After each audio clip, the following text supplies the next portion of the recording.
বর্তমান। ঈশান। ফোনের ওপাশে বসে ইলমার ডাক শুনল ঈশান। মৃদু স্বরে জবাব দিল, বলো সোনা। কোথায় আছো এখন? বাসায়। আর কই? বাসায় কেন? আজব, বাসায় মানুষ কি করে? কত কিছুই তো করে। তাহলে আমিও সেই কত কিছুই করছি, বুঝলেন? না, বুঝলাম না। থাক, আর বুঝতে হবে না। কেন? অবশ্যই করতে হবে। শুধু শুধু নিজের ছোট্ট মাথায় এত চাপ কেন দিচ্ছেন ম্যাডাম? পরে ঝামেলা হবে কিন্তু। তখন আমাকে আপনার পিছনে পড়ে থাকতে হবে আপনার যত্ন নেওয়ার জন্য। কেন?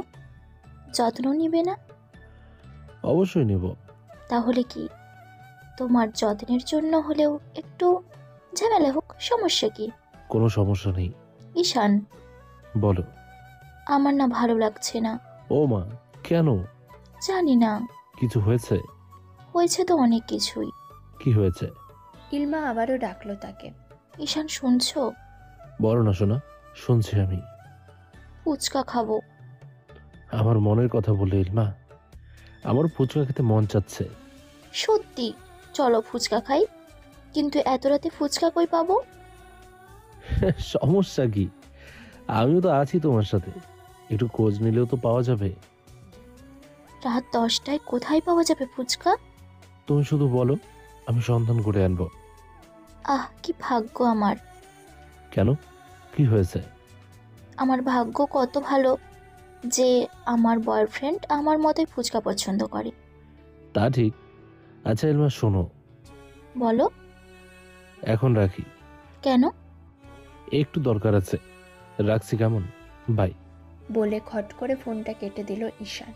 হুট করে এমন হওয়ায় চমকে গেল ইলমা। বুঝল না হয়েছেটা কি। হাতে থাকা ফোনের দিকে তাকিয়ে সে নিজের মনে বিড়বিড় করল, এর আবার কি হলো কে জানে। ইলমা বিছানায় শুয়ে সিলিংয়ের দিকে তাকিয়ে রইল। মনে করল সেদিনের কথা, শেষ ঈশানের সাথে যেদিন কথা হয়েছিল, সব সম্পর্ক যেখানে শেষ হয়েছিল। ইলমা দীর্ঘশ্বাস ফেলল। সেদিন ঈশানের সাথে সব সম্পর্ক শেষ করে সে বাড়িতে এসে নিজের ঘরের দরজা লাগিয়েছিল। ঘরের ভেতর বসে নিজের মধ্যে থাকা হাজারো হাহাকার বিসর্জন দিচ্ছিল। ঈশান এমন জঘন্য কাজ কি করে করলো? তার কথা ভাবলো না? কেন এমন করলো? সে কি কোনো বস্তু যে তাকে নিয়ে ডেয়ার দেবে? এত বেশি বাজে কিছু সে অন্তত ঈশানের থেকে আশা করেনি। সে দেরিতে হলেও ঈশানকে ভালোবেসেছিল, প্রচণ্ড ভালোবেসেছিল। তবে এমন কেন হলো? তাকে কেন ঠকানো হলো? সে কেন ঠকে গেল? সেদিনের পর ঈশানের প্রতি তার চরম ঘৃণা এসেছিল। ঈশান বহুভাবে তাকে মানাতে চেয়েছিল, সে শোনেনি। তার এখনো মনে আছে, মাঝে মধ্যেই সে যখন তার ভাইকে তার ভার্সিটিতে দিতে আসতো, তখন সে সেখানে ঈশানকে দেখত। কয়েকবার ভেবেছে কোইন্সিডেন্স, পরে শিওর হয়েছে কোইন্সিডেন্স নয়। ঈশান ইচ্ছে করেই ওদিকে থাকতো। মাঝরাতে বাড়ির সামনে রোডে এসে দাঁড়িয়ে থাকতো। এখনো মনে আছে তার। একবার যেদিন ঈশান মাঝরাতে বাড়ির সামনে রাস্তায় দাঁড়িয়েছিল, সেদিন ছিল শীতকাল। কুয়াশার চাদরে ঢাকা রাস্তা। রাত প্রায় 2টো। ইলমা জানালার পর্দা সরিয়ে দেখতে পেয়েছিল ঈশানকে। তার পাঞ্জাবি আর জ্যাকেটের ফাঁকে উকি দিচ্ছিল তার চেনা হাসি। কিন্তু সেই হাসিতে তখন আর কোনো উষ্ণতা ছিল না। ঈশানের হাতে একটা কাগজের ব্যাগ, হয়তো তাতে ইলমার পছন্দের কিছু ছিল। তবে ইলমার মনে তখন সেই সব কিছুর চেয়ে বড় ছিল তার অভিমান আর তিক্ততা। ইলমা কিছুক্ষণের জন্য থমকে ছিল। ঈশান তখনও দাঁড়িয়ে, মাথা নিচু করে যেন নিজের সঙ্গে কথা বলছিল। ইলমার মনের মধ্যে তোলপাড় হচ্ছিল। সে জানে ঈশানের ভালোবাসা সত্যি ছিল, কিন্তু তার সেই কাজ, যে কাজ তার আত্মমর্যাদায় আঘাত করেছিল, সেই বিশ্বাসঘাতকতার পরও কিভাবে ক্ষমা করতে পারে? ইলমা পর্দা টেনে দিল। সে আর দেখতে চাইল না। পর্দা টেনে দেওয়ার পরও ইলমার মন স্থির হলো না। ঈশানের মুখ, সেই কাগজের ব্যাগ আর তার ভেজা চোখ বারবার মনের পর্দায় ভেসে উঠছিল। সে বিছানায় গিয়ে শুয়ে পড়ল, কিন্তু ঘুম এলো না। যতই চেষ্টা করুক, তার মাথায় একটাই প্রশ্ন ঘুরছিল, কেন? কেন ঈশান এমন করেছিল? কেন এখনো সে তাকে নিয়ে ভাবে? ইলমা ভালো করেই জানে নিজের ভেতরের প্রশ্নগুলো নিয়ে সে আর কাউকে বলতে পারবে না। ঈশানকে ভালোবেসেছিল সে, আর সেই ভালোবাসার জ্বলন্ত স্মৃতি আজও তার ঘুম কেড়ে নেয়। রাত আরও গভীর হলো। ঘরের জানালা দিয়ে ঠান্ডা বাতাস ঢুকছিল। শীত যেন আরও তীব্র হয়ে উঠছিল। ইলমা উঠে জানালা বন্ধ করতে গেল, তখন তার চোখ ফের পড়ল সেই রাস্তায়। ঈশান তখনও দাঁড়িয়ে, তার পায়ের চারপাশে জমতে থাকা কুয়াশায় যেন ঢাকা পড়ে যাচ্ছিল। ইলমা জানালা বন্ধ করলো। এইবার তার চেহারায় কেমন যেন একটা কঠিন অভিব্যক্তি খেলা করছিল। নিজেকে শক্ত করল সে, ফোনটা হাতে নিল। তার আঙুল ঈশানের নামের উপর থেমে রইল কিছুক্ষণ, কিন্তু তারপর কপালের ভাঁজ আরও গভীর করলো। একটুও দেরি না করে সে ঈশানকে ফোন করলো। ফোনের রিং বাজার সাথে সাথে উপাস থেকে ঈশান ধরল। স্বভাব সুলভ মিষ্টি গলায় বলল, ইলমা, তুমি ফোন করলে? হ্যাঁ, ফোন করেছি। বলো, কি হয়েছে? কি হয়েছে? তুমি কি চাও ঈশান? এভাবে রাতের পর রাত এসে দাঁড়িয়ে থেকে কি প্রমাণ করতে চাও? ইলমা, তুমি জানো আমি কেন এটা করছি। আমি চাই তুমি বোঝো। বুঝবো? কি বুঝবো? এত কিছু করার পরে তুমি এখন আমাকে বোঝাতে চাও, তাই না? কি ভেবেছো আমি তোমার এসব ঢং নাটক দেখে সব ভুলে যাব, তোমার মায়ায় পড়বো? মায়া না ইলমা, ভালোবাসা। ভালোবাসা? তোমার এই কথায় আমি আর বিশ্বাস করছি না ঈশান। ভালোবাসা যদি সত্যি হতো তাহলে এমন করতেই বা পারলে কি করে? ঈশান একটু চুপ করে গেল, তারপর বলল, আমি জানি আমি ভুল করেছি, কিন্তু আমি চাই তুমি আমাকে ক্ষমা করো। আমি এখনো তোমাকে ভালোবাসি ইলমা। তুমি ছাড়া আমি। চুপ, একদম চুপ। এভাবে ভালোবাসি ভালোবাসি নাটক করে আর লাভ নাই। তোমার ভালোবাসা আমাকে কিছুই দেয়নি, কেবল ছিনিয়ে নিয়েছে আমার আত্মসম্মান, আমার বিশ্বাস, সবটা। আর স্টিল কান্ট বিলিভ আমি তোমার মতো একজনের সাথে এত বছর ছিলাম। ছি। ইলমা প্লিজ, এভাবে কথা বলো না। তুমি বুঝতেও পারবে না আমি কতটা কষ্টে আছি। প্লিজ শোনা, আমার কথা শোনো। আর কত এমন করবে বলো? প্লিজ শোনো। তোমার কষ্ট? আর আমি যে কষ্টটা পেয়েছি সেটা কি? শুধু তোমার কষ্টের জন্যই আমি তোমাকে ক্ষমা করে দেব? এত সস্তা অ্যাটলিস্ট আমি না ঈশান। তুমি শুধু রাত কেন, ভোর দুপুর বিকেল সন্ধ্যা সারা দিন সারা বেলা দাঁড়িয়ে থাকো। I literally don't care. বলে ফোনটা কেটে দিল ইলমা। এক মুহূর্ত অপেক্ষা না করে সে ফোনটা বিছানায় ছুঁড়ে ফেলে দিল। নিজের চোখের কোণে জমে থাকা জল মুছে ফেলল। তারপর ইলমা জানালার কাছে গিয়ে পর্দাটা ভালো করে টেনে দিল। রাস্তায় ঈশানের সে ফিকে ছায়াটা দেখা গেল না। সেদিনের পর থেকে নিজের পরিবারের সাথেও কেমন একটা দূরত্ব সৃষ্টি হয় তার। জানে না কেন বিষণ্ণ হয়ে থাকতো সে সারাটা ক্ষণ। ফায়াজের সাথেও এমনকি দূরত্ব বাড়ে তার। সে নিজেকে ঘরবন্দি করে ফেলে। ধীরে ধীরে নিজের হুট করে বেরিয়ে আসা সেই প্রাণোচ্ছল স্বচ্ছ সত্তাটা আবারও সে নিজের ভিতর গুটিয়ে নিতে থাকে। বেশ কয়েকদিন এমন কাটলে পরিবারের লোকজন তার চিন্তায় অস্থির হয়। মেয়েটার হঠাৎ কি এমন হলো যে সে এমন করছে? সব তো ঠিক ছিল, তাহলে এমন কেন করছে মেয়েটা? এত চিন্তা ভাবনার কোনো জবাব পেলেন না তারা। মেয়েটা দিন দিন মলিন হতে লাগলো। খাওয়া দাওয়ার প্রতি তীব্র অনীহা পোষণ করতে শুরু করলো। স্বাস্থ্যের অবস্থা বেশ করুণ হতে লাগলো। একদিন রাতে তার গা কাঁপিয়ে জ্বর এলো। ইলমার এখনও মনে আছে সেদিন রাতে সে অনেক কান্না করেছিল মায়ের কোলে মুখ গুজে। এতদিনে জমিয়ে রাখা আর্তনাদ হাহাকার সকল কিছু বিসর্জন দিচ্ছিল সে। সেদিনের সে কান্না যেন ছিল ইলমার ভেতরের সব বাঁধ ভেঙে ফেলার মুহূর্ত। তার মা চুলে হাত বুলিয়ে শান্ত করার চেষ্টা করছিলেন, কিন্তু ইলমা নিজেই জানতো এই শান্তি ক্ষণস্থায়ী। ভেতরের যে শূন্যতা তাকে গ্রাস করেছে তা সহজে পূরণ হওয়ার নয়। জ্বর কমতে সময় লেগেছিল প্রায় 4 দিন। এই কদিনে মা তার যত্নে কোনো কমতি রাখেননি, কিন্তু ইলমার মুখের একসময়ের উজ্জ্বলতা আরও ফিকে হয়ে গিয়েছিল। পরিবারের কেউ জানতো না ইলমার এই ভাঙনের পেছনে আসলে কী লুকিয়ে। ফায়াজও লক্ষ্য করেছিল বোনের পরিবর্তন।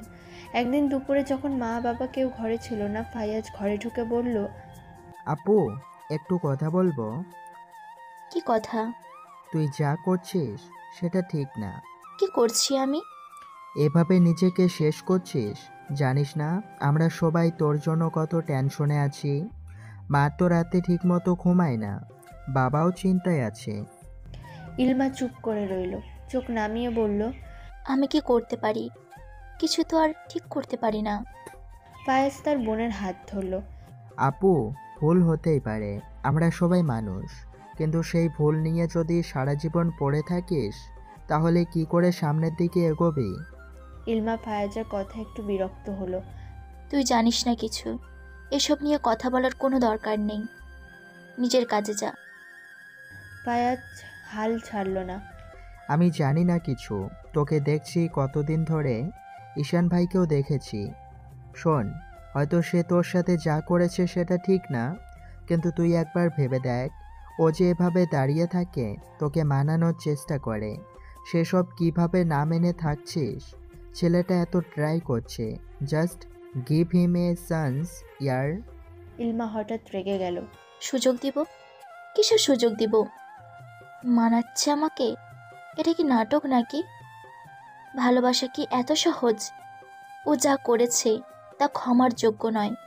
তুই আমার কথা বোঝার চেষ্টা কর প্লিজ ফাইজা। ফায়াজ দীর্ঘশ্বাস ফেলে বলল, তুই যা বলিস বল, কিন্তু আমি শুধু চাই তুই নিজেকে যেন এভাবে শেষ করিস না। জীবন এখানে শেষ না আপু, টাইম দে নিজেকে একটু। তুই যা তো ফাইয়াজ, এসব বিরক্ত লাগছে আমার। আচ্ছা শোন আপু, তুই যদি এসব ঠিক করতে না চাইলে দেন ওকে, ইটস কমপ্লিটলি ফাইন, তবে নিজেকে নিয়ে এত হেলাফেলা করিস না। আরে ভাই, প্রেম তুই আরও করতে পারবি, মানুষ আসবে যাবে, বাট নিজেকে হারিয়ে ফেললে আর তাকে খুঁজে পাবি না আপু। একটু বোঝ আমার কথা, আমি অবশ্যই চাই না তুই এমন থাকিস। আগের মতো হয়ে যা না আপু প্লিজ, আমি অনেক মিস করি তোকে। ইলমা টলমলে চোখে তাকিয়ে রইল ভাইয়ের দিকে। আচমকা ঠোঁট কুঁচকে কেঁদে ফেলল। ফায়াজকে জড়িয়ে ধরল। কাঁদতে কাঁদতে হিঁচকি তুলে ফেলল ইলমা। ফায়াজ নিঃশব্দে বোনের মাথায় হাত বুলিয়ে দিতে লাগলো। মেয়েটাকে মন খুলে কাঁদতে দিল, সময় দিল নিজেকে সামলানোর। তার বুক ভারী হয়ে এলো, চোখে জল জমল। ফোনের রিংটোনে ধ্যান ভাঙল ইলমার। অতীত থেকে ছিটকে বেরোতেই চমকে উঠে আশেপাশে তাকালো। তারপর সে বিছানায় থাকা ফোনের দিকে চোখ গেল। সে দ্রুত হাতে ফোনটা তুলল, রিসিভ করে কানে ঠেকালো। ঈশান অপর পাশ থেকে বলল, কি করছেন ম্যাডাম? কে বলি তো কথা হলো, এখন জিজ্ঞেস করছো কি করছি? হ্যাঁ করছি, এবার বলুন কি করছেন। বসেছিলাম। আচ্ছা ইলমা, বলো ঈশান, শুনছি আমি। জানালার কাছে এসো। ইলমা চমকালো। এত রাতে তাকে জানালার কাছে ডাকে কেন? ঈশান কি বাসার নিচে? কেন? আসো তো। ইলমা দ্রুত পায়ে বিছানা ছেড়ে উঠে দাঁড়ালো, দৌড়ে জানালার কাছে গেল। দোতলা থেকে নিচে অস্পষ্ট একটা মুখ দেখতে পেল যে তার দিকে তাকিয়ে আছে। ইলমার কাছে সে মুখায়ব ধীরে ধীরে পরিষ্কার হলো। সে বুঝলো মানুষটাকে। কানে ফোন ঠেকিয়ে তার মুখ থেকে অস্পষ্ট স্বরে বের হলো, ঈশান, জি আমি। তুমি এখন এখানে কি করছো? তুমি নিচে আসো। এই, কেন? কটা বাজে সে খেয়াল আছে? 10:30, বেশি না, চলে আসো। না, আমি পারবো না। বাবা বাসায় সবাই ঘুমিয়ে গিয়েছে, এখনই কিভাবে যাব আমি? জেগে যাবে ওনারা। জাগুক না, সমস্যা কি? তুমি আসবে? না, আসবো না। কেন? যাবো কেন? আমি ডেকেছি তাই। তুমি ডাকলেই আমাকে যেতে হবে? হ্যাঁ একদমই না, তবে কিছু কিছু সময় করা তোমার উচিত। তাই না? জি তাই। এবার নিচে আসেন। না, আসলে কি করবে? আমি উপরে চলে আসবো, তারপর শ্বশুর আব্বাকে সালাম দিয়ে আসবো। এই না না। আমি তোমার না না না। ধুর, চুপ করো, আসছি। বলে ফোন কাটল ইলমা। আচ্ছা ছেলেটা এমন কেন? সে কি পাগল? রাত 10:30টায় এভাবে বাসার সামনে এসে দাঁড়িয়ে আছে তার জন্য? কেন? শুধু সে ফুচকা খেতে চেয়েছে এই জন্য? তার সাথে সময় কাটাতে চেয়েছে এই জন্য? ছেলেটা এত ভালো কেন? এত কিছু সহ্য হলো না ইলমার। সে হেসে ফেলল। এরপর কোনো মতে চুপিসারে নিচে যাওয়ার জন্য উদ্যত হলো। ইলমা তাড়াহুড়ো করে নিচে নামলো। বাড়ির গেটের সামনে এসে দেখলো দারোয়ান চেয়ারে বসে মাথা পিছু হেলিয়ে ঘুমাচ্ছে। ইলমা এদিক সেদিক উঁকিঝুঁকি মারল। ইলমা নিজের শ্বাস ধীর করার চেষ্টা করলো যেন দারোয়ানের ঘুমে ব্যাঘাত না ঘটে। চারপাশে গভীর রাতের নীরবতা। বাতাসে শীতল একটা আমেজ, আর গেটের পাশের বাগানে কেবল কয়েকটা ঝিঝি পোকার ডাক শোনা যাচ্ছে। তাড়াহুড়ো করে বের হওয়ার কারণে ইলমা কিছুটা নার্ভাস। দারোয়ানের নিঃশ্বাসের শব্দের সাথে তার নিজের হৃদস্পন্দন মিশে যাচ্ছে বলে মনে হচ্ছে। গেটটা খুলতে হবে, কিন্তু আওয়াজ হলেই যদি দারোয়ান জেগে যায়। ইলমা পায়ের আঙুলের ভর দিয়ে ধীরে ধীরে সামনে এগিয়ে গেল। হাত বাড়িয়ে গেটের ছোট লকটা খুলে ফেললো, যদিও তার মনে হচ্ছিল লকের শব্দটা রাতে আরও বেশি জোরে শোনা যায়। পেছন ফিরে একবার দারোয়ানের দিকে তাকালো। সে এখনও গভীর ঘুমে। একটু স্বস্তি পেল ইলমা। এবার সামনের দিকে এগিয়ে দরজা ঠেলে গেট খুলে বেরিয়ে এলো। রাতের রাস্তায় ঠান্ডা বাতাসের ঝাপটা তার গালে লাগলো, কিন্তু হঠাৎ মনে হলো কেউ যেন তাকে দেখছে তীক্ষ্ণ নজরে। ইলমা থমকে দাঁড়ালো, চারপাশটা আর ভালোভাবে দেখতে চেষ্টা করলো, কিন্তু কোথাও কাউকে দেখা যাচ্ছে না। শীতল একটা অনুভূতি তার মেরুদণ্ড বেয়ে নেমে গেল। সে বারবার আশেপাশে তাকালো। ঈশান বলেছিল এখানেই আছে, তাহলে কোথায় গেল? সে ধীরে ধীরে সামনে এসে দাঁড়ালো। এদিকে সেদিকে তাকাতে তাকাতে পেছন থেকে কেউ মৃদু স্বরে হুট করে বলল, বউ। ইলমার শরীরের রক্ত যেন জমে গেল মুহূর্তের মধ্যে। ভয়ে তার শ্বাস প্রশ্বাস ভারী হয়ে এলো। দ্রুত পেছন ফিরে তাকালো, কিন্তু অন্ধকারে কিছু স্পষ্ট বোঝা যাচ্ছিল না। কে? তার গলার স্বর প্রায় ফিসফিস করে বের হলো। তার চোখ এখন অন্ধকারে ঘুরে বেড়াচ্ছে, কিন্তু কেউ এগিয়ে আসছে বলে মনে হলো না। ঠিক তখনই রাস্তার পাশের একটি বড় গাছের ছায়া থেকে ঈশানের পরিচিত মুখটি বেরিয়ে এলো। ঠোঁটের কোণে সেই দুষ্টু হাসি যা ইলমাকে সবসময় বিরক্ত করে। ভয় তো মরে যাবার দশা। আমি না বলেছিলাম এখানে থাকবো? ইলমা তার দিকে ফুঁসে উঠল, যদিও তার ভয়ে কাঁপতে থাকা শরীর এখনো স্থির হতে পারছিল না। তুমি কি এভাবে ভয় দেখানোর জন্য এখানে দাঁড়িয়েছিলে? জানো কতটা ভয় পেয়েছি আমি। ঈশান হাত তুলল আত্মসমর্পণের ভঙ্গিতে। আচ্ছা আচ্ছা, মাপ চাই, কিন্তু তুমি এত দ্রুত বেরিয়ে আসবে ভাবিনি। আর গেট খোলার সময় তোমার ওই সতর্কতার স্টাইল দেখে না আমার সত্যি হাসি পাচ্ছিল। হাসি পাচ্ছিল? হ্যাঁ, প্রচুর। ইলমা রাগ নিয়ে তার দিকে তাকালো, কাঁধের ব্যাগ ছুঁড়ে মারে ঈশানের দিকে। ঈশান তা ধরে ফেলে সাথে সাথে। ইলমা রেগে বলল, তোমার ঢং নিয়ে তুমি থাকো, আমি গেলাম। এখানে দাঁড়িয়ে খ্যাক খ্যাক করো তুমি। আরে আরে শোনো তো, রাগ করো না। তুমি যদি আবার এমন করো, আমি কিন্তু এখান থেকে ফিরে যাব। ঈশান এক ধাপ এগিয়ে এসে মৃদু হেসে বলল, ঠিক আছে, আর ভয় দেখাবো না, চলো, দেরি হয়ে যাচ্ছে। ইলমা ভুরু কুঁচকালো। তুমি জানো এটা কতটা ঝুঁকিপূর্ণ, তাই না? যদি বাবা মা টের পেয়ে যান। ঈশান তার কাঁধে হাত রাখলো। টের পেলে পেলো? টের পেলে পেলো মানে কি? হ্যাঁ, পেলে পেলো, সমস্যা কি? তোমার খাটাস বাপ কিচ্ছু করতে পারবে না। ইলমা খেপে গেল। ঈশানের হাত ঝাড়া মেরে বলল, আমার বাপ খটাস? ঈশান থতমত খেয়ে হাসলো। না, অতটাও খাটাস না, শুধু আমার প্রেমে নজর দিয়ে বিগড়ে দেয়। তুমি চাও আমি উপরে চলে যাই? না না মাতারানী, একদমই না। চলুন আমার সাথে। আমি আর এমন বলবো না। আপনার বাপের মতো সুপুরুষ আর আছে নাকি? চলেন চলেন, আমরা যাই। বলে ইলমার হাত ধরে বাড়ির গলি ছেড়ে বের হলো ঈশান। তার কথা শুনে ইলমা খানিকটা শান্ত হলো, আর কথা বাড়ালো না। ঈশানের হাত ধরে তার সাথে হাঁটতে লাগলো। নিস্তব্ধ রাত, শীতের রাত হওয়ার কারণে শীতল লাগছে খানিকটা।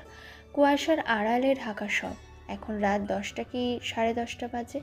রাতের প্রকৃতি গভীর এক শান্তিতে ডুবে রয়েছে। বাতাসে এক ধরনের ঠান্ডা শীতল অনুভূতি ভাসছে, যা হালকা করে গাল বেয়ে ঢুকে যাচ্ছে। চারপাশে এক অদৃশ্য নীরবতা ছড়িয়ে আছে, যেন পৃথিবী তার নিঃশব্দ গভীর ঘুমে রয়েছে। রাতের আকাশে মৃদু এক চাঁদ ঝলমল করছে, তবে তা আকাশের মাঝে আড়াল হয়ে আচ্ছন্ন হয়ে পড়েছে কুয়াশার পাতলা পর্দায়। গাছপালাগুলো কালো ছায়া হয়ে দাঁড়িয়ে, তাদের পাতা যেন ঠান্ডা বাতাসে একটু একটু নড়ে উঠছে, কিন্তু তাদের শাখা প্রশাখায় কোনো শব্দ নেই।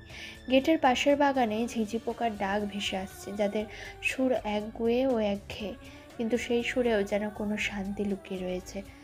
গাছগুলোর মধ্যে কোনো পাখির ডাক শোনা যাচ্ছে না, যেন প্রকৃতি একান্তভাবে বিশ্রামে। রাস্তার পাশে কোথাও কিছু হালকা আলো জ্বলে আছে, তবে সেটি প্রায় অদৃশ্য। যেন অস্পষ্টভাবে পথ দেখাতে চায়, কিন্তু আধারের মাঝে খুব কমই দৃশ্যমান। এই নীরবতা, এই ঠান্ডা, এই গভীর রাতের নিস্তব্ধতা ইলমাকে ভালো লাগার অনুভূতি দিল। সে নিবিড়ভাবে ঈশানের প্রশস্ত বাহু জড়িয়ে ধরল, মাথা ঠেকালো কাঁধে। ঈশান নিজে মাথা ইলমার মাথার সাথে লাগিয়ে ঘাড় কাত করে রাখলো। এভাবে হাঁটতে যদিও সমস্যা হচ্ছিল একটু, তবুও মাঝে মধ্যে পছন্দের কাজ করতে একটু আধটু সমস্যায় পড়লে খুব একটা ক্ষতি হবে না। আনমনে হাসল ঈশান। ইলমা তা টের পেয়ে মাথা উঁচিয়ে তাকালো তার দিকে। ভুরু কুঁচকে আছে ইলমার। সে সেভাবেই জিজ্ঞেস করলো, হাসছো কেন? ঈশান থতমত খেলো। এই মেয়ে এত দিকে তাকায় কেন? সে বলল, কই না তো। কানা না আমি? দেখেছি তুমি হাসছিলে। কেন? এমনি রে বাপ। আমি বাপ লাগি তোমার? না, বউ লাগো। তাই তো লাগি। ঈশান হেসে ফেলল ইলমার কথার ধরনে। কিছু দূর হাঁটতে দূরে একটা স্টল দেখলো ফুচকার। ইলমা চমকে তাকালো ঈশানের দিকে। ঈশান নির্বিকার হেঁটে গেল স্টলের সামনে। ইলমা ঈশানের সাথে কদম মেলাতে মেলাতে জিজ্ঞেস করলো, সিরিয়াসলি? এত রাতে এখানে এমন জায়গায় ফুচকা স্টল কেমনে আইলো? ঈশান হেসে ফেলল। ইলমার মাথায় হাত বুলিয়ে বলল, এখনো এই দেশে একটা কাগজের চলমান রয়েছে, যেটা দিয়ে তুমি এত রাতে ফুচকার স্টল কেন? কত কি খোলা রাখতে পারবা? নীরব রাতের নিস্তব্ধতা এবং ঠান্ডা বাতাসের স্নিগ্ধ অনুভূতি নিয়ে ইলমা ও ঈশান ফুচকার স্টলের দিকে এগিয়ে গেল। ঈশান স্টলের সামনে এসে দাঁড়ালো। ফুচকার মালিক মিষ্টি হাসি দিয়ে তাদের দিকে তাকালো। ঈশান এক হাতে ইলমার হাত ধরে স্টলের কাছে এসে বলল, 1 প্লেট ফুচকা দেন। ঝাল বেশি দেবেন মামা। একদম না, পেটে ব্যথা করলে বুঝবে ঝাল খাওয়া কাকে বলে। ফুচকা খাওয়াতে এনেছো না? হুম। তাহলে চুপচাপ থাকো, আমার মতো আমাকে খেতে দাও। তুমি খাবে? খেলে খাও, না খেলে চুপ থাকো। ঈশানের মুখ চুপসে গেল, মুখ গোমড়া করে দাঁড়িয়ে রইল। ফুচকাওয়ালা তাদের এসব দেখে হাসলো। হাসি মুখে ইলমা আর ঈশানের দিকে তাকিয়ে জিজ্ঞেস করলো, নতুন বিয়া হইছে আপনাদের? ইলমা লোকটার ভুল সংশোধন করতে চাইল, বলতে নিল কিছু, তার আগে ঈশান বলল, জি চাচা, নতুন বিয়ে। ইলমা চমকে উঠল, বড় বড় চোখ করে তাকালো ঈশানের দিকে। ঈশান মিথ্যে বলল কেন? তাদের তো বিয়ে হয়নি। ঈশান আর চোখে তাকালো ইলমার দিকে। তখনই ইলমা কটমট করে তাকালো। ঈশান চটপট চোখ সরালো তার দিক থেকে। একটু হলেই মেয়েটা ওকে গিলে খাবে, ঢেকুরও বোধহয় তুলবে না। ফুচকাওয়ালা বললেন, বহুত মানাইছে আপনাদের দুজনরে এক লগে, একেবারে চাঁদের লাগান সুন্দর লাগতেছে দুজনরে। মাশাল্লাহ মাশাল্লাহ, কারণ নজর যেন না লাগে। ঈশান লজ্জা পেয়ে হাসল। লোকটা ফুচকার প্লেট ইলমার দিকে এগিয়ে দিল। ইলমা নিল তা, হাসি মুখে ফুচকা খেতে লাগলো। লোকটা ভালোই ফুচকা বানায়। ইলমার ফুচকার স্বাদ পছন্দ হলো। ঝালটা একটু বেশি হয়েছে, তবুও সমস্যা নেই, তার ঝাল প্রচুর ভালো লাগে। সে ফুচকা খেতে খেতে ঈশানের দিকে তাকালো। ঈশান তাকিয়ে আছে তার দিকে। ইলমা ভুরু কুঁচকে ফেললো, নিজের প্লেটের দিকে তাকালো, তারপর ঈশানের দিকে তাকালো, ফিসফিস করে বলল, কি হয়েছে? কি হবে? ফুচকা খাবে? না, খাও তুমি। ইলমা নিজের প্লেট থেকে একটা ফুচকা তুলে ঈশানের মুখের সামনে ধরল, ধীর গলায় বলল, খাও। তুমি খাও। উফ, নাও। ঈশান খেলো ইলমার হাত থেকে। হাতে ঠোঁটার স্পর্শ লাগলো ক্ষীণ। ইলমা চমকে তাকালো, লজ্জা পেল, দ্রুত হাত সরিয়ে ফেললো। ফুচকা খেতে খেতে ঈশান বলল, 1 প্লেট ফুচকা দেন মামা। ফুচকাওয়ালা মাথা নাড়ালেন, আরেক প্লেট ফুচকা বানাতে লাগলেন। ফুচকা বানাতে বানাতে জিজ্ঞেস করলেন, আপনাকে বিয়ার কয়দিন হইছে মামা? ইলমা বিষম খেলো, তাকালো ঈশানের দিকে। ঈশান নির্লিপ্ত মুখে ফুচকাওয়ালা লোকটার দিকে তাকিয়ে আছে, সেভাবেই তাকিয়ে বলল, 6 মাস মামা। মুখ কুঁচকে ফেললো ইলমা। এত মিথ্যে এই ছেলে কেন বলছে? উফ, হাতের প্লেট দিয়ে ঈশানের মাথা ফাটিয়ে দিতে মন চাইল তার। ফুচকার লোকটার আড়ালে ঈশানের হাতে চিমটি কাটল সে। ঈশান আচমকা ব্যথায় মুখ কুঁচকে তাকায় ইলমার দিকে। ইলমা চোখ পাকিয়ে তাকিয়েছে তার দিকে। ঈশান অপ্রস্তুত হাসলো। ফুচকা খাবার শেষে তারা উঠে এলো। হাঁটতে হাঁটতে সামনে একটা আইসক্রিম পার্লার দেখলো ইলমা। ঈশানের দিকে তাকালে সে হেসে মাথা নাড়ালো দুপাশে। পার্লারের ভেতরে গিয়ে দুটো আইসক্রিম নিয়ে এলো ইলমার আর তার জন্য। ইলমা খুশি হলো প্রচণ্ড। একটা আইসক্রিম সে নিল, আরেকটা ঈশানকে দিল খেতে। ঈশান নিল, তারা একটা রিক্সা ঠিক করে সেটা নিয়ে এদিক সেদিক ঘুরল। রিক্সা যখন ফুল মার্কেট দিয়ে যাচ্ছিল তখন ঈশান আচমকা রিক্সাওয়ালাকে থামতে বলল। ইলমা ভুরু কুঁচকে তাকালো ঈশানের দিকে। ঈশান তাকে নিয়ে নেমে রিক্সার ভাড়া চুকিয়ে ফুল মার্কেটের ভেতরে একটা দোকানে এলো। উপরে ঝুলিয়ে রাখা গাজরার দিকে তাকিয়ে বলল, দুটো গাজরা দিন। দোকানদার লোকটা মাথা নাড়িয়ে দুটো গাজরা তার হাতে দিল। ঈশান টাকা দিয়ে গাজরা দুটো নিল। ইলমা অবাক হয়ে তার কাজকর্ম দেখছে। ঈশান তার দিকে তাকিয়ে বলল, হাত দাও। কেন? আরে দাও তো। ইলমা হাত বাড়িয়ে দিল। ঈশান একে একে দুটো গাজরা তার দু হাতে পরিয়ে দিল। ইলমা অবাক হলো, সাথে খুশিও। ছেলেটা জানে তার গাজরা অনেক পছন্দের। সে ঈশানের দিকে তাকিয়ে হাসলো। ঈশানও জবাবে পাল্টা হাসলো। কিছুক্ষণ এদিক সেদিক ঘুরে তারা ঠিক করলো হেঁটে বাড়ি যাবে। সময়ও বেশি পাবে, কথাও বেশি বলা যাবে। বাড়ির পথে হাঁটতে হাঁটতে ইলমা ঈশানকে জিজ্ঞেস করলো, তুমি ওই ফুচকাওয়ালাকে মিথ্যে বলছিলে কেন? ঈশান নির্লিপ্ত লোচনে চাইলো তার দিকে, বলল। বলেছি নাকি? ইলমা তেতে উঠল, বলল, বলনি তুমি মিথ্যে? কি মিথ্যা বলছি? কেন মনে পড়ে না কি মিথ্যে বলেছ? কই, না তো। বলনি তুমি যে আমাদের বিয়ে হয়েছে, তাও 6 মাস আমি তোমার বউ লাগি? বলো নাই তুমি? কি বলো, বলো নাই? তো ভুল কি বলেছি? ভুল কি বলেছো মানে? আমি তোমার কোন জন্মের বউ লাগি? হ্যাঁ, বিয়ে হয়েছে আমাদের। আমার বাপের সাথে বিয়ে নিয়ে কথা বলার জন্য এখনো সামনাসামনি বসতেও পারলে না, আবার বলেছে 6 মাসের বিয়ে হয়েছে। ন্যাকা। এই এই, কি? তুমি না বলছে না তুমি আমার ইয়ে লাগো? কি লাগি? আরে মানে ইয়ে। ইলমা এবার খেপে গেল, রেগে মেগে বলল, কিসের ইয়ে ইয়ে লাগাইছিস? ভালো করে কথা কও। ছি ইলমা, ছি। সে মনেও নিজের জামাইকে কেউ তুই তোকারি করে? ছি। তোমাকে যে আমি কি করব ঈশান, আমি নিজেও জানি না। কি করবে সোনা? মেরে ফেলবো। তা ফেলো, তবে তোমার হাতেই মারো। পাগল নাকি? হ্যাঁ জান, তোমার প্রেমে। ইলমা হাঁ করে তাকিয়ে রইল ঈশানের দিকে। সেভাবেই বমি করার মতো অঙ্গভঙ্গি করলো। এরপর মুখ স্বাভাবিক করে বলল, এত ন্যাকামি কই শিখলা তুমি বলো তো?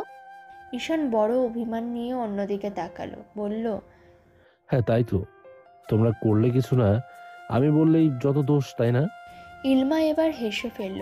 ঈশানকে বলল, তোমার গাল ফোলালে যা লাগে না, কাছে আসো টেনে দিই। ঈশান বড় সড়ো চোখ করে তাকালো ইলমার দিকে, বলল, ছি ইলমা, ছি।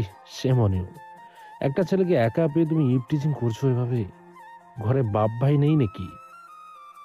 বাপ ভাই তো আছে, কিন্তু তোমার মতো এমন ঝ্যাক্কাস একটা মাল নেই, বুঝলে? ঈশান এবার সত্যি লজ্জা পেল ইলমার কথায়। গাল কান গরম হয়ে এলো মেয়েটার কথায়। কি নির্লজ্জ এই মেয়েটা, কোনো কথা মুখে আটকায় না। ছি, তাকে কি বলল? মাল! ইস, কী সব অশ্লীল কথা। মেয়েটা এত ঠোঁট কাটা, এটা সে আগে জানলে এমন টপিকে তুলতো না।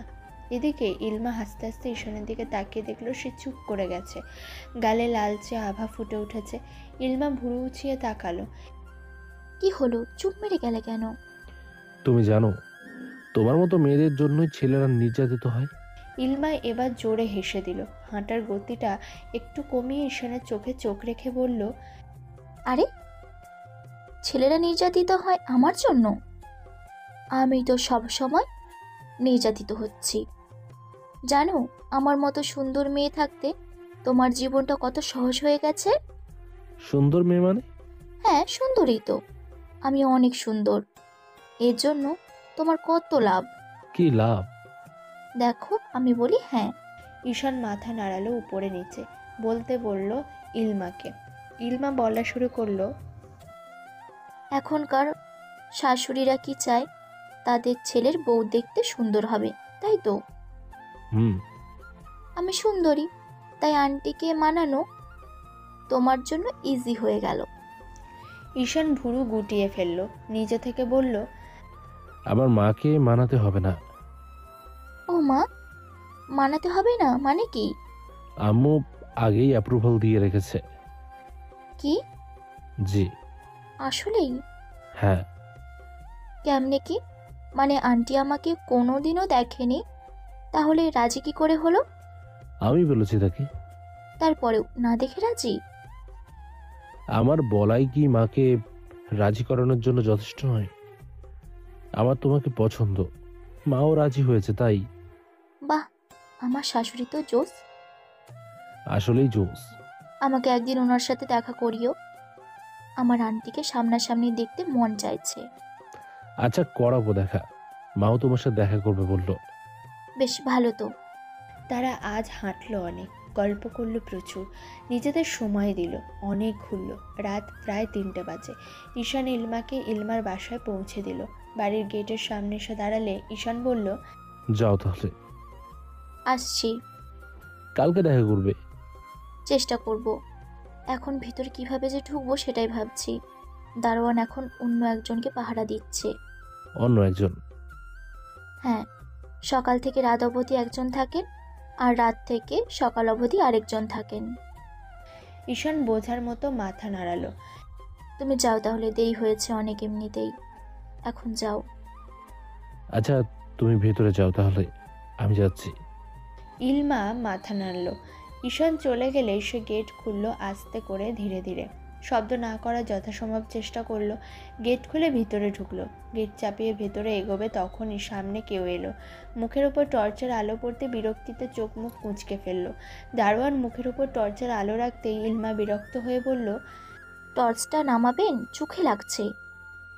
দারোয়ান টর্চটা সরিয়ে বলল, ও ম্যাডাম, আপনি তো, চিনতে পারিনি, এত রাতে এলেন কোথা থেকে? ইলমা চোখ উল্টে বলল, হাঁটতে গিয়েছিলাম, দেরি হয়ে গেছে, এবার ঢুকতে দেবেন? দারোয়ান মাথা নাড়ল, তবে একটু সন্দেহের সুরে বলল, দেরি হয়ে গেল স্যার, জানলে কিন্তু ঝামেলা হবে। ইলমা দরজার দিকে এগিয়ে যেতে যেতে হেসে বলল, বলবেন না, আমি নিজেই কাল ওনাকে বোঝাবো। দারোয়ান হালকা হেসে বলল, কিন্তু ম্যাডাম, এটা তো আমার ডিউটি স্যারকে সব জানানো। আমি তো বারণ করলাম।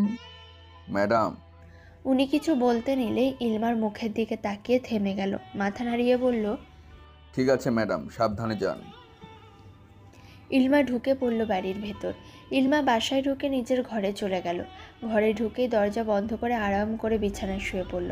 তবে মনে মনে ভাবতে লাগলো, দারোয়ান বাবাকে কিছু বলবে না তো? একটু দুশ্চিন্তা হলো, কিন্তু ক্লান্ত শরীরে চিন্তার ভার নিতে পারল না। কিছুক্ষণের মধ্যে ঘুমিয়ে পড়ল। পরদিন সকালে ইলমার ফোনে ঘুম ভাঙল। স্ক্রিনে ঈশানের নাম ভাসছে। ফোন ধরে সে বলল, হ্যালো। ঘুম থেকে উঠেছো? তুমি কি করে বুঝলে যে আমি ঘুমোচ্ছিলাম? তোমার গলায় শোনা যাচ্ছে। কাল রাত 3টে বাজে ঘরে ফিরলে, তাহলে সকালে তো ঘুম দেরিতেই ভাঙবে। হুম, আচ্ছা বলো কি বলবে। মা তোমার সাথে দেখা করতে চায় আজ বিকেলে। এত তাড়াতাড়ি? হ্যাঁ, মা নিজেই বলেছে। বললো, ঈশান, তোর পছন্দ আমার পছন্দ, তবে আমি আমার ছেলের বউটাকে একবার দেখব। ইলমা হেসে ফেলল, কিন্তু তার ভেতরে খানিকটা নার্ভাসনেসও কাজ করছিল। ইলমা ফোন কানে ধরে বিছানায় বসে পড়ল। তার মুখে হাসি থাকলেও নার্ভাসনেসটা স্পষ্ট। আচ্ছা, বিকেলেই দেখা করতে হবে, একটু দেরি করা যায় নাকি? কেন? তোমার কি নার্ভাস লাগছে? নার্ভাস নয়, মানে একটু প্রস্তুতি দরকার, তাই বলছি। প্রস্তুতি মানে কি? তুমি তো বলেছিলে আমি সুন্দরী, তাহলে আর টেনশন কিসের? আরে সুন্দরী হলেই তো হয় না, আন্টির সাথে দেখা করতে গেলে তো ভালো কিছু পরতে হবে, চুল ঠিক করতে হবে, মানে বুঝলে তো? ও, তো তুমি কি ফ্যাশন শো করতে যাচ্ছ? ঈশান, আচ্ছা আচ্ছা, মজা করলাম, সময় নাও। বিকেল 4টায় মায়ের সাথে দেখা করতে নিয়ে যাব, প্রস্তুত থেকো। ঠিক আছে। ফোন রেখে ইলমা বিছানায় গড়িয়ে পড়ল। একদিকে নার্ভাসনেস, অন্যদিকে উত্তেজনা। ঈশানের মা কেমন হবেন? উনি যদি আমাকে পছন্দ না করেন? এসব ভাবতে ভাবতে সে উঠে দাঁড়ালো। ঘড়ির দিকে তাকিয়ে দেখলো বেলা প্রায় 10টা। ইলমা ঘরের চারপাশে তাকিয়ে বুঝতে পারলো যে তাকে দ্রুত তৈরি হতে হবে। সে আলমারি খুলে দাঁড়ালো। কোন শাড়ি পরবে, কোন চুড়ি বা কানের দুলের সাথে মিলবে, চিন্তা করতে করতে কয়েকটা পোশাক বিছানার উপর ছড়িয়ে রাখলো। এই রংটা ভালো হবে। পরক্ষণে নিজেকে বলল, না না, এটা একটু বেশি ঝলমলে। শেষ পর্যন্ত একটা হালকা গোলাপি রঙের কাজ করা সুন্দর সালোয়ার স্যুট বেছে নিল। সঙ্গে মিলিয়ে হালকা সোনালি রঙের চুড়ি আর কানের দুল। তারপর সে ব্রেকফাস্ট করতে নিচে নামলো। ফায়াজ তার ভাই সিঁড়ি বেয়ে তার ঘরের দিকেই যাচ্ছিল। তাকে সিঁড়িতে দেখে থেমে গেল। ইলমার দিকে তাকিয়ে ফায়াজ ভুরু কুঁচকে বলল, নাস্তা করছো? না, কেন? নাস্তা করে দেখা করো আমার সাথে, কথা আছে। ইলমা ছোট ভাইয়ের মাথায় চাটি মারল। ফায়াজ ব্যথায় মুখ কুঁচকে বলল, কি সমস্যা? আস্তে চিল্লা, কালা আমি, শুনি না কথা। তুমি মারলা কেন? মন চাইলো। আজব। আম্মু, তোমার মেয়েকে কিছু বলো, বেয়াদবি করতেছে আমার সাথে। মায়ের খাওয়ার আগে ভাগ এখান থেকে। তোমার ভালো করতে আসলাম আর তুমি এমন করতেছো, বেয়াদব মহিলা। কি ভালো করতে আসছিস বল? আম্মু আর আব্বুকে বলি, তুমি রাতের বেলা 3:30 অবধি বাইরে ছিলে। ইলমা ফায়াজের কথায় বিরক্ত হয়ে দাঁত চেপে বলল, ফাইয়াজ, তুই যদি একটা শব্দও বলিস আমি কিন্তু। ফায়াজ চট করে তার কথা কেটে বলল, তুমি কি কি করবা? আম্মুর সামনে গিয়ে তো চুপ হয়ে যাবা, আমি কিন্তু সব বলে দেব। ইলমা কিছুক্ষণ চুপ করে ফায়াজকে পরীক্ষা করলো। তারপর তার ঠোঁটের কোণে হাসি ফুটে উঠল। ঠিক আছে, যা বলার গিয়ে বল। আমি তো নিজেই আম্মুকে একটু পরে গিয়ে বলতাম যে আমি রাত 3টে বাজে বাড়ি ফিরেছি। ফায়াজ থতমত খেয়ে গেল। সিরিয়াসলি তুমি নিজেই বলবে? হ্যাঁ, মিথ্যে বলার কি আছে? আম্মুকে বলবো আমি রাতে হাঁটতে গিয়েছিলাম। আর হ্যাঁ, তোর তো জানার কথা যে সব কিছুতে আমার স্পেশাল পারমিশন থাকে। আম্মু কিছু বলে না, বরং তুই যদি বেশি বলিস আমি কিন্তু তোর মুভি নাইট আর গেমিং পার্টির খবর আম্মুকে বলে দেব। তখন তোর কি হবে তুই বরং সেটা ভাব। ফায়াজের মুখ শুকিয়ে গেল। সে কিছুক্ষণ বোকার মতো ইলমার দিকে তাকিয়ে রইল। আরে না, আমি মজা করছিলাম। তুমি এমন সিরিয়াস হয়ে গেলে কেন? আমি কিচ্ছু বলবো না, কসম। ঠিক তো? হ্যাঁ রে আপু, বাট প্লিজ আম্মুকে তুই কিছু বলিস না আমার ব্যাপারে, চুপ করে থাক। ইলমা বিজয়ের হাসি হাসল। গুড, এবার যা, আর বেশি চালাকি করিস না। ফায়াজ মাথা নাড়তে নাড়তে নিজের ঘরের দিকে চলে গেল। ইলমা এবার নিচে নেমে নাস্তা করতে বসলো। নাস্তা করতে করতে তার মনে পড়ল বিকেলে ঈশানের মায়ের সাথে দেখা করতে হবে। একটু নার্ভাস লাগলেও নিজের আত্মবিশ্বাস ধরে রাখার চেষ্টা করলো। বিকেলের দিকে ইলমা আয়নার সামনে দাঁড়িয়ে আছে। চুলটা আঁচড়ে একটু হালকা মেকআপ করে নিজেকে আয়নায় দেখলো। মুখে এক অদ্ভুত শান্তি আর নার্ভাসনেস মিশ্রিত হাসি। বাছাই করে রাখা সালোয়ার স্যুটটা পরলো। বেশ মানিয়েছে ওকে। নিজের প্রতি সে বরাবরই মুগ্ধ। আজ একটু বেশি মুগ্ধ হলো যেন। কি মিষ্টি যে দেখাচ্ছে তাকে, সব ভেবেই হাসলো সে। এমন সময় বিছানায় রাখা ফোনটা বেজে উঠল। ঈশানের ফোন। সে দ্রুত হাতে ফোন রিসিভ করে কানে ঠেকালো। অপর পাশ থেকে ঈশানের কণ্ঠস্বর ভেসে এলো, তুমি রেডি? বের হয়েছি। তুমি কোথায়? নিচে এসো, আমি গাড়ি নিয়ে দাঁড়িয়ে আছি। ইলমা ব্যাগ নিয়ে গাড়ির দিকে এগিয়ে গেল।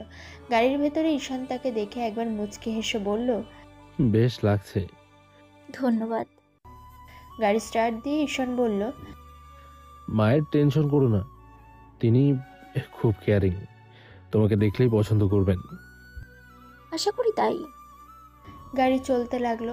ইলমার মনের মধ্যে হাজারটা চিন্তা ঘুরতে লাগলো। লুকিং গ্লাসে নিজের দিকে তাকালো একবার, অতঃপর নিজ মনেই বলল, বেশ সুন্দর লাগছে, যে কেউ পছন্দ করবে। আমি অ্যাপ্রুভাল পেয়ে বসেছি। নিজ মনে কথাগুলো ভেবে আবারও হাসল সে। ঈশান ও ইলমা গাড়ি চালিয়ে ঈশানের বাসায় পৌঁছায়। বাড়ির সামনে গাড়ি থামতেই ইলমার হৃদস্পন্দন যেন একটু বেড়ে যায়। বাড়ির গেটটা বেশ বড় এবং সাজানো গোছানো। বাগানে ছোট ছোট ফুলের গাছ আর ঝর্ণার মতো ছিমছাম পরিবেশ দেখে ইলমা মুগ্ধ হয়ে যায়। গাড়ি থেকে নামার সময় ঈশান ইলমার হাত ধরে একটু চাপ দিয়ে বলল, চিন্তা করো না, মা খুবই মিশুক, শুধু হাসি মুখে কথা বলতেই হবে। তোমাকে এমনিই পছন্দ আম্মুর, টেনশন নিও না, কেমন? আচ্ছা, দেখি কি হয়। বাড়ির দরজায় দাঁড়াতেই একজন পরিচারিকা দরজা খুলে দেয়। ঈশান ইলমাকে নিয়ে ভেতরে ঢোকে। ঘরটা বেশ বড় এবং পরিপাটি।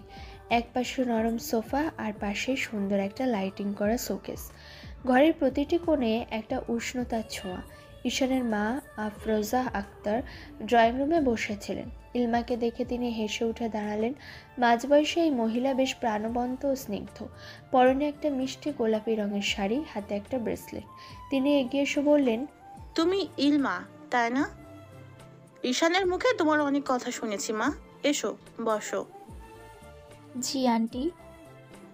আরে আন্টি বলো কেন? আমাকে আম্মু বলো। নিজেকে আমার মেয়ে মনে করো। ইলমা একটু লজ্জা পেয়ে মৃদু হেসে বলল। জি আম্মু। আফরোজা ইলমার পাশে বসে খুঁটিয়ে খুঁটিয়ে দেখতে লাগলেন। তারপর বললেন, মাশাআল্লাহ, খুবই সুন্দর মেয়ে তুমি। আর বেশ মার্জিত। ঈশান ভালো পছন্দ করেছে। ইলমা একটু লজ্জা পেয়ে মৃদু হাসল। ঈশান পাশ থেকে বলল, বললাম না মা, আমি ভালো পছন্দ করেছি। ঠিক। কিছুক্ষণ সাধারণ কথোপকথনের পর আফরোজা ইলমাকে তার প্রিয় জিনিসপত্র নিয়ে গল্প করতে বললেন। ইলমা বেশ সাবলীল ভঙ্গিতে নিজের কাজ, শখ, পছন্দের জায়গাগুলো নিয়ে কথা বলল। আফরোজা মুগ্ধ হয়ে শুনছিলেন। এক পর্যায়ে আফরোজা বললেন, তোমাকে তো আমি অনেক আগেই ঈশানের কাছ থেকে তোমার কথা শুনে তোমাকে পছন্দ করে নিয়েছি। আজ তোমাকে দেখে পুরোপুরি নিশ্চিত হলাম ঈশানের জন্য তুমি একদম পারফেক্ট। ইলমা খুশি হলো, মাথা নামিয়ে লজ্জা মিশ্রিত হাসলো। ঈশান মুচকি হাসলো। তার মায়ের প্রতিক্রিয়া দেখে তার খুশি যেন আর চাপা থাকতে চাইছে না। এরপর সবাই একসাথে বিকেলের নাস্তা করলো। আফরোজা বেশ যত্ন নিয়ে ইলমাকে নিজের হাতে খাওয়ালেন।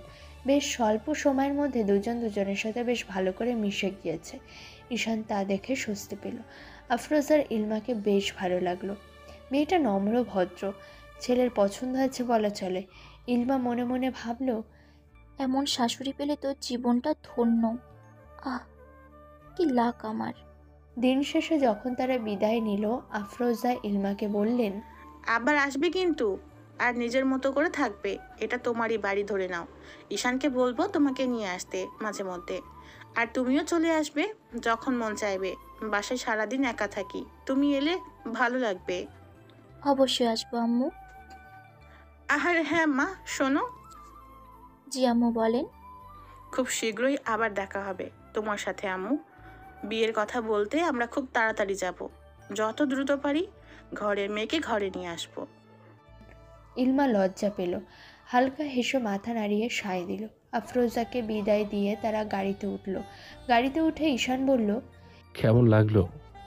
খুব ভালো। তোমার মা তো একদম আমার ড্রিম শাশুড়ির মায়ের মতো।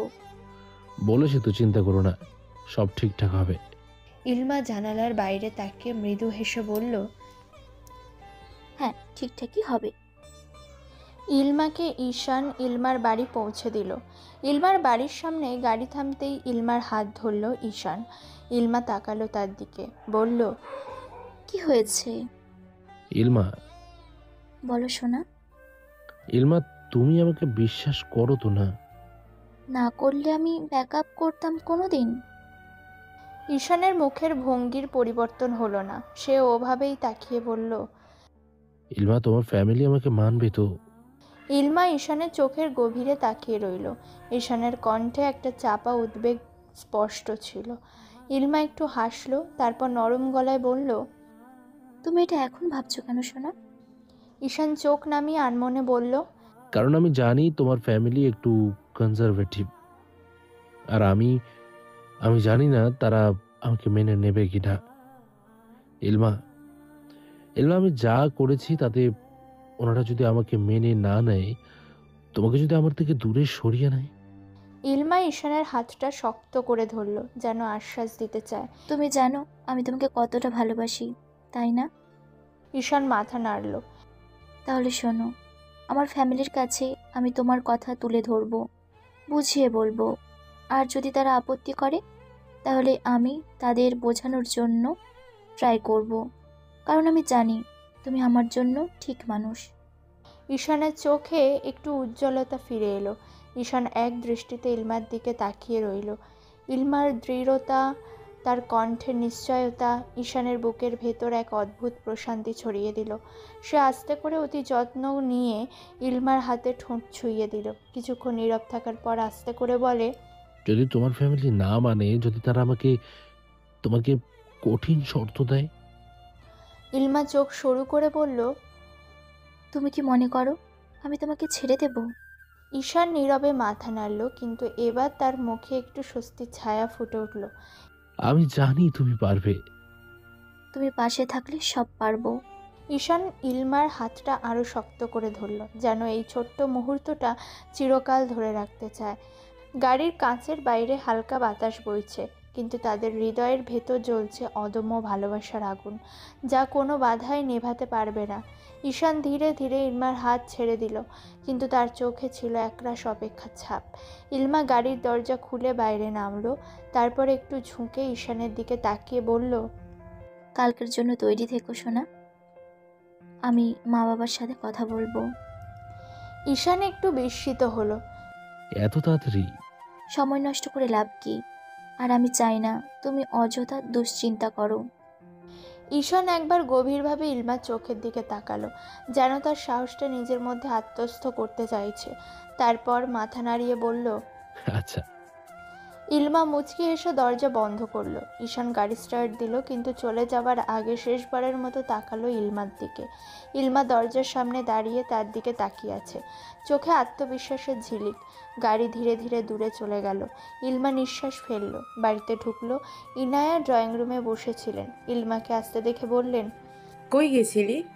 একটু কাজে। তা বলে যাবি না? টেনশন হয় না? তাড়াহুড়ো করে বের হয়েছিলাম তো, তাই বলার টাইম পাইনি। ইনায়া মাথা নাড়ালেন দুপাশে। ইলমা বলল, মা বাবা কই? কেন? কিছু কথা আছে, কি হয়েছে বলো। দুজনকে একসাথে বলি, ইম্পর্ট্যান্ট কথা। কি এমন ইম্পর্টেন্ট কথা যে দুজনকে একসাথে বলতে হবে? আছে, দরকার আছে। তুমি বলতে পারো, তোমাদের এতদিনের মনের ইচ্ছে পূরণ হচ্ছে।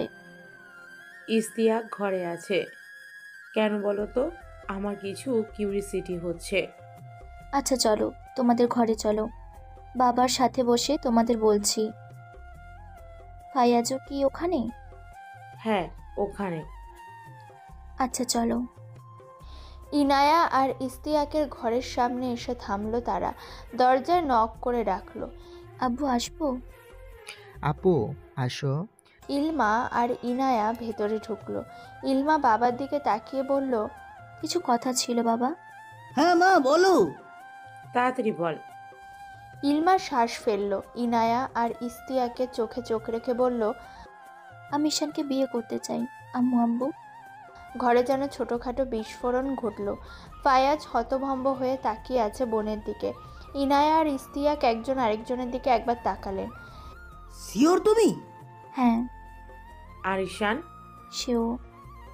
সে যা করেছে তারপরেও তাকে বিয়ে করবে? জি বাবা। ইস্তিয়াক মাথা নাড়ালেন, এরপর ভুরু কুঁচকে ইলমার দিকে তাকিয়ে বললেন, এত ভরসা করছো, আবার যদি ঠকে যাও? বাবা, ঈশান আমাকে প্রেমের দিকে ঠকায়নি, এমন নয়। সে দু নৌকায় পা দিয়ে চলেছে, আর আমি তাকে হাতে নাতে ধরেছি। হ্যাঁ, সে যা করেছে তা অবশ্যই গ্রহণযোগ্য নয়, এমন নয়। আমি নীরবে মেনে নিয়েছিলাম তার করা এসব কাজ। আমি তার থেকে বছরখানেক দূরে ছিলাম। সে আসতে চাইলেও আমি পিছিয়েছি। এখন একটা সুযোগ দিতে চাই তাকে। ঈশান সেটেল, ভালো জব করছে। আমাকে দেখে রাখার মতো তার এনাফ যোগ্যতা এখন হয়েছে।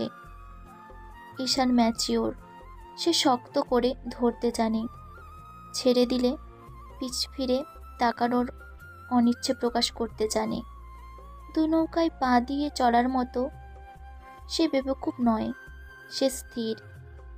ইলমার বাচনভঙ্গিতে ইস্তিয়াক বড় খুশি হলেন। মেয়েটার বুঝ জ্ঞান রয়েছে, তার মেয়ে নিজেকে নিয়ে সিদ্ধান্ত নেওয়ার মতো এনাফ ম্যাচিওর। তিনি বললেন, তবে তাকে বলো তোমার বিয়ে ঠিক করা হয়েছে ফ্যামিলির থেকে। এরপর তার প্রতিক্রিয়া আমাকে জানিও। সে তোমার প্রেমিক হিসাবে তখনই পারফেক্ট যখন তোমার দায়িত্ব নেওয়ার প্রসঙ্গে দুবার তার ভাবা লাগবে না। ইলমা শান্তভাবে বাবার কথাগুলো শুনল। তার ভেতরে এক ধরনের আত্মবিশ্বাস কাজ করছিল, কিন্তু একই সঙ্গে ঈশানের প্রতিক্রিয়া কেমন হবে তা নিয়েও কৌতূহল হচ্ছিল।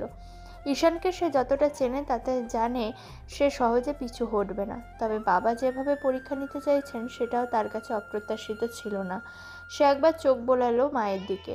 ইনায়া এখনও পুরোপুরি কিছু বলেননি, কিন্তু তার মুখের ভাব দেখে মনে হচ্ছিল তিনি পুরো বিষয়টা বুঝতে পারার চেষ্টা করছেন। ফায়াজ এখনও স্তব্ধ হয়ে বসে আছে, তার চোখে দ্বিধার ছাপ। ইলমা একটু হাসল। বাবা, তুমি ঈশানের রিয়াকশন পরীক্ষা করতে চাইছো? অবশ্যই।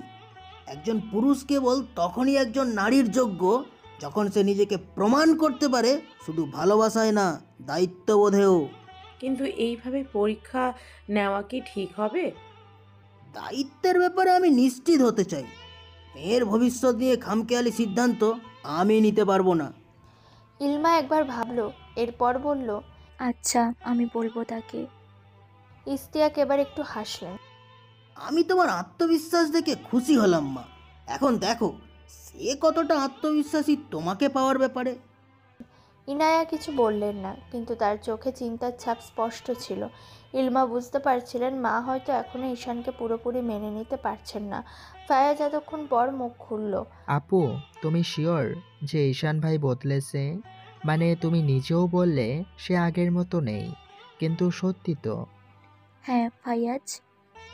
ফায়াজ দীর্ঘশ্বাস ফেলল, কিন্তু কিছু বলল না। রাতে নিজের ঘরে শুয়ে ইলমা ফোন বের করলো, ঈশানকে একটা মেসেজ পাঠালো। কালকে দেখা করো, দরকার আছে। কিছুক্ষণ পরেই রিপ্লাই এলো, বলো কোথায় দেখা করবে? পার্কে করি, বিকেল 5টায়। ঠিক আছে, অপেক্ষা করব। কিছু হয়েছে? দেখা করলেই বলবো। এর আগে বলবে না? না। আচ্ছা, কালকে তাড়াতাড়ি এসো। কেন, ওয়েট করতে পারবে না? তা কখন বললাম? এই তো কেবল। সমস্যা নেই, যখন ইচ্ছে এসো। I will wait. আপনার জন্য ওয়েট করতে করতে আমি জানও দিতে রাজি। ওধারে ইলমা হেসে ফেলল, লিখলো, জি, ফিল্মি ডায়লগ। পরদিন পার্কে তারা দেখা করলো। লাল সালোয়ার স্যুট পরিহিত ইলমা পার্কের একটা কর্নারের বেঞ্চে বসে ঈশানের জন্য অপেক্ষা করছিল। ঈশান এসেছিল অনেক আগে, তবে একটু আগেই কি একটা দরকারে ইলমাকে রেখে কোথায় যেন গিয়েছে সে। বিরক্তিতে মেজাজ চড়ে আছে ঈশানের উপর। বসে থাকতে থাকতে আর ভালো লাগছে না খুব একটা। সে উঠে দাঁড়ালো বেঞ্চ ছেড়ে। তখনই ঈশান ছুটতে ছুটতে এলো কোথা থেকে। তার সামনে এসে হাঁটুতে হাত রেখে হাঁপাতে হাঁপাতে তাকালো ইলমার দিকে। ইলমা ভুরু কুঁচকে তাকিয়ে রইল ছেলেটার দিকে। ঈশানের হাতে গাজরা আর গোলাপ ফুলের তোড়া। ইলমা একপাশে হাত বেঁধে দাঁড়িয়ে ঈশানের দিকে তাকিয়ে রইল। তার চোখে বিরক্তির ছায়া স্পষ্ট। ঈশান কিছুক্ষণ হাঁপাতে হাঁপাতে উঠে দাঁড়ালো, তারপর একটা বড় নিঃশ্বাস নিয়ে হাসলো। সরি, একটু দেরি হয়ে গেল। কিন্তু দেখো তো কিসের জন্য দেরি হয়েছে। সে হাতে থাকা গাজরা আর গোলাপের তোড়ার সামনে ধরল। ইলমা একদৃষ্টিতে সেগুলোর দিকে তাকিয়ে রইল, মুখে কোনো অভিব্যক্তি নেই। তুমি কি ভাবছো ফুল দিয়ে আমাকে খুশি করতে পারবে? না, বাট আমি জানি ফুল পেলে তোমার মেজাজ একটু অ্যাটলিস্ট একটু নরম হবে। আর তোমার চেহারার এই এক্সপ্রেশনটা যদি একটু কমে তাহলে আমার লাভ। ইলমা এবারও কোনো প্রতিক্রিয়া দিল না, বরং হাত বাড়িয়ে ফুলের তোড়াটা নিয়ে নিল। তারপর ধীরে ধীরে একটা গোলাপ টেনে বের করলো আর তার গন্ধ শুকতে শুকতে বলল, ঈশান, আমার বিয়ে ঠিক হয়ে গেছে। ঈশানের মুখের হাসিটা এক মুহূর্তে জমে গেল। হাতের গোলাপ মাঝপথে থমকে রইল। চোখে মুখে ধাক্কা খাওয়ার মতো একটা অনুভূতি ফুটে উঠল। কি? হ্যাঁ, মা বাবা আমার জন্য একটা ছেলে ঠিক করেছে। ঈশান কয়েক সেকেন্ড কোনো কথা বলতে পারল না। তার চোখ সরু হয়ে এলো, যেন মনের মধ্যে হাজারো প্রশ্ন জেগে উঠছে। তুমি তুমি রাজি? ইলমা গভীরভাবে ঈশানের চোখে তাকালো, তারপর ঠান্ডা গলায় বলল, তারা চাই আমি রাজি হই। আমি না বলার মতো কোনো পরিস্থিতি তৈরি হয়নি। ঈশান রেগে গেল হঠাৎ করে, বলল, তোমার পরিস্থিতি চুলো যাক, তোমাকে বিয়ে করবে? জোর করবে? তুমি আমাকে চাও না? চাই। তাহলে ইলমা বুঝিয়ে বলো, কথা বলো আঙ্কেল আন্টির সাথে। এমন উল্টোপাল্টা কেন হচ্ছে? তুমি কথা বলতে পারবে আব্বুর সাথে? পারলে বলো, চলো আমার সাথে। তুমি নিজে বলবে যা বলার। কেন তুমি ভয় পাচ্ছ কেন? ভয় জিনিসটা আমার মধ্যে নেই, যা আছে তা হলো অস্বস্তি। তুমি এত শান্ত কিভাবে? অশান্ত হওয়ার কথা নাকি? ইলমা, তুমি কি চাইছো? আমার সাথে চলো, তুমি বাবার সাথে কথা বলো। বলে ইলমা ঈশানের গাড়ির দিকে অগ্রসর হলো, যেটা পার্কের বাইরে রাখা। ইলমা গাড়িতে গিয়ে প্যাসেঞ্জার সিটে বসলো, ঈশানও এলো। গাড়ির দরজা খুলে ড্রাইভিং সিটে বসে ধপ করে দরজা আটকে দিল। মেজাজ চড়ে আছে, রক্ত যেন টকবক করছে। বিরক্তিতে রাগে চোয়াল শক্ত হয়ে আছে, গলার নীল শিরা দৃশ্যমান। সে গাড়ি স্টার্ট করলো। চালাতে চালাতে স্পিড মিটারের কাঁটা 100 ছাড়িয়ে ঠেকলো। ইলমা এবার কিঞ্চিত ভয় পেল। ঈশান সব রাগ ক্ষোভ এভাবে ঝাড়ছে তা সে বুঝেছে। মনে মনে খুশি হলো। ঈশানের দিকে তাকালো, তাকিয়েই রইল অপলক। কিছুক্ষণের মধ্যেই ইলমার বাড়ির সামনে গাড়ি থামলো। ব্যস্ত হয়ে ঈশান গাড়ি থেকে নামলো। সে নিজেও বোধহয় জানে না কি করছে সে। এতটুকু বলতে পারবে সে যে তার রাগ হচ্ছে, প্রচুর পরিমাণে রাগ হচ্ছে। বুক কাঁপছে, হৃদযন্ত্রটা ধড়াস ধড়াস করে লাফাচ্ছে। মনে হচ্ছে এখনই বুক ফেটে বেরিয়ে আসবে। সে দ্রুত পায়ে গাড়ির অন্য পাশে ইলমার পাশের দিকে তাকালো। ইলমা ততক্ষণে গাড়ি থেকে নেমে গেছে। ঈশান তার হাত ধরল, দ্রুত পায়ে ইলমার বাড়ির ভেতরের দিকে এগিয়ে গেল। ইলমা আড়ালে হাসলো। বাড়িতে ড্রয়িং রুমের সোফায় ইস্তিয়াক আর ইনায়া বসেছিল। ইলমার সাথে ঈশানকে দেখে একটু হলেও চমকালো। ঈশানকে চিনতে একটু সময় লাগলো। একবার দেখা হয়েছিল কেবল, এরপর বছরখানেক দেখা হয়নি, শুধু নামটাই মনে আছে। আজ আবারও সামনাসামনি দেখা হলো। ঈশান ভেতরে এসেও ইলমার হাত ছাড়ল না, বরং শক্ত করে ধরে রাখলো। ইস্তিয়াক ইলমার দিকে তাকালেন। ইলমা কিঞ্চিত হাসলো। ইস্তিয়াক জানেন সেই হাসির মানে। তিনি খুশি হলেন, তবুও প্রকাশ করলেন না। আসসালামু আলাইকুম আঙ্কেল আন্টি। ওয়ালাইকুম আসসালাম। বাবা, তুমি বসো বসো। কিছু কথা আছে আপনাদের সাথে। হ্যাঁ, বসে বলো, আসো। তারা বসলো। ঈশান সোজা প্রসঙ্গে এলো। আঙ্কেল আন্টি, আমাকে আপনারা অপছন্দ করেন জানি আমি। এমন কেন মনে হলো? যা হয়েছে, আমি যা করেছি তাতে আমি দুঃখিত। আচ্ছা, চা খাও। অপ্রাসঙ্গিক কথা ঈশান চমকালো, তাকালো ইস্তিয়াকের দিকে। জি চা খাও। জি জি খাই। গুড। আমেনার মা, বলি ও আমেনার মা, চা দিও তো 3 কাপ। তো ইলমা বলেছে কিছু? আমি জানি কেন এসেছো তুমি। আঙ্কেল, আমি ইলমাকে বিয়ে করতে চাই। আমি ওকে হ্যাপি রাখার সর্বোচ্চ চেষ্টা করব। ইস্তিয়াক ইনায়ের দিকে তাকালেন একবার। ইনায়ের মুখে হালকা হাসি। ইস্তিয়াক নিজেও ক্ষীণ হাসলেন। একটু চুপ করে থেকে ঈশানের দিকে তাকিয়ে বললেন, তোমাকে একটা সুযোগ দেওয়াই যায়, কি বলো? আঙ্কেল, আমি এখন যাই বলো, বিয়ের পর আমার মেয়ের প্রতি কোনো রূপ অনীহা আমি কিন্তু বরখাস্ত করব না, এটা মাথায় রেখো। ঈশান কৃতজ্ঞ চোখে তাকালো ইস্তিয়াকের দিকে। ভেবেছিল ইলমার বাবা মাকে মানাতে বেগ পোহাতে হবে, তবে তারা মেনে গিয়েছেন ইজিলি। সে ইলমার দিকে তাকালো। মেয়েটার ঠোঁটের কোল ঘেঁষে তৃপ্তির হাসি। ইলমা নিজেও তাকালো ঈশানের দিকে। দুজন দুজনের দিকে তাকিয়ে হালকা হাসলো। তাদের বিয়ে হবে, কোনো বাধা নেই।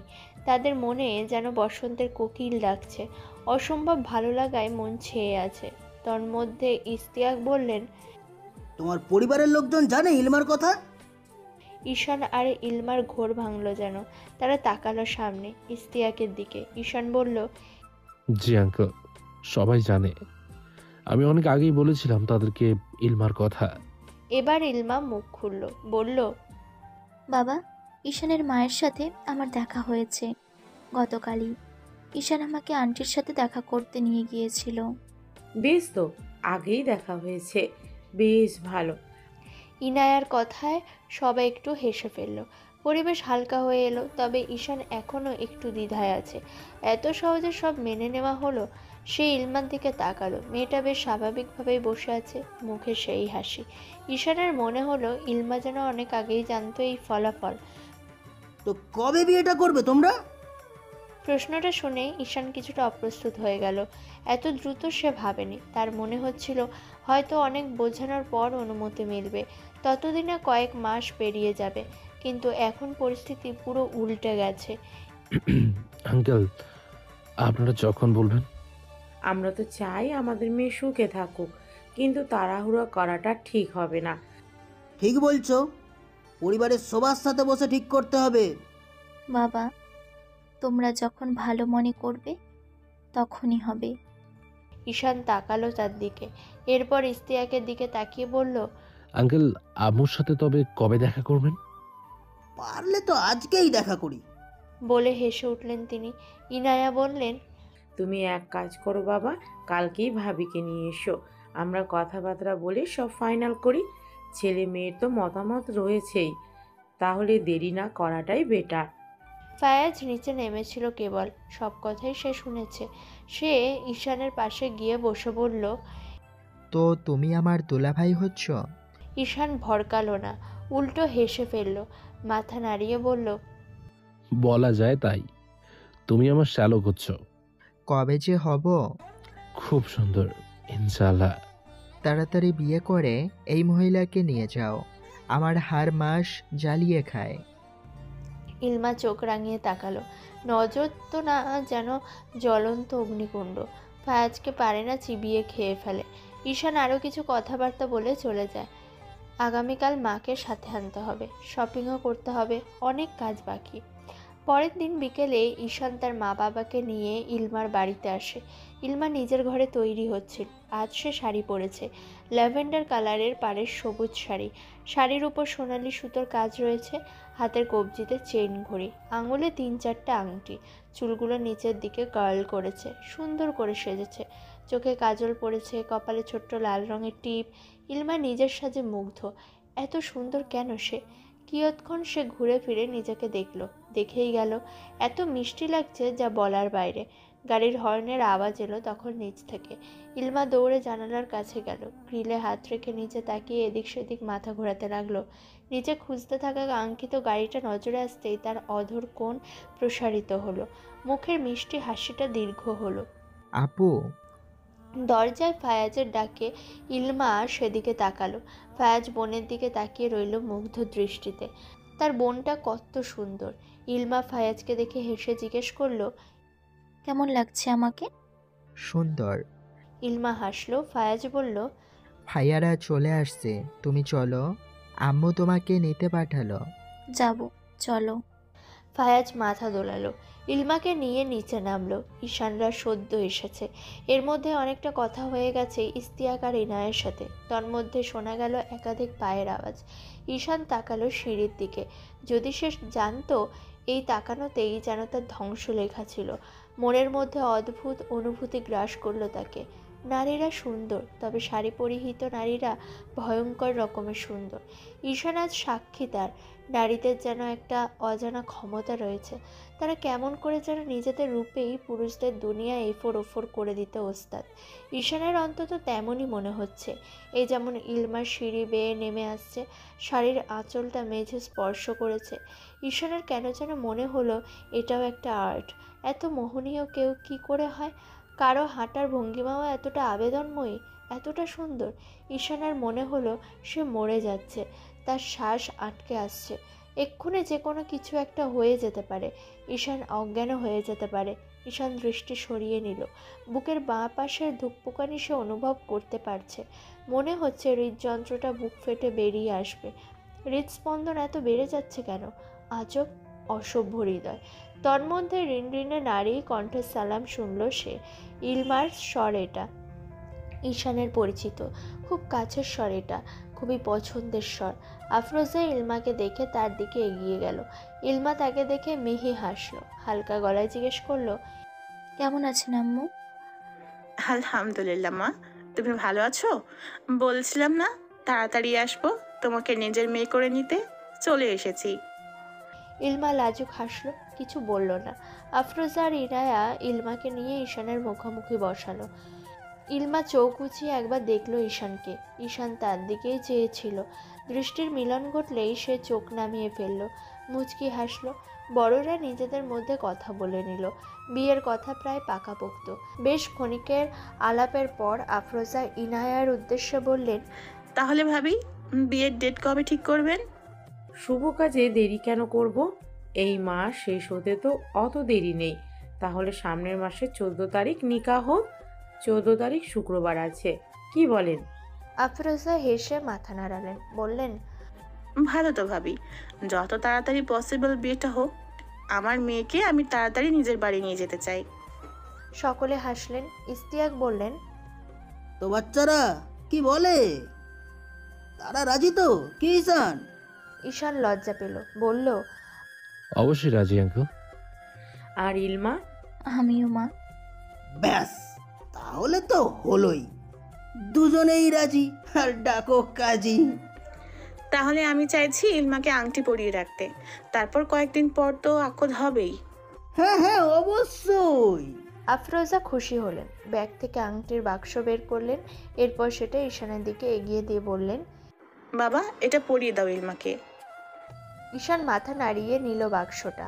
বক্স খুলে আংটি বের করে ইলমার হাত ধরল, অনামিকা আঙুলে পরিয়ে দিল ছোট্ট পাথরের হীরের আংটিটা। ইলমা চোখ তুলে তাকালো ঈশানের দিকে, দৃষ্টিতে মিলন ঘটল। ঈশান হাসলো হালকা।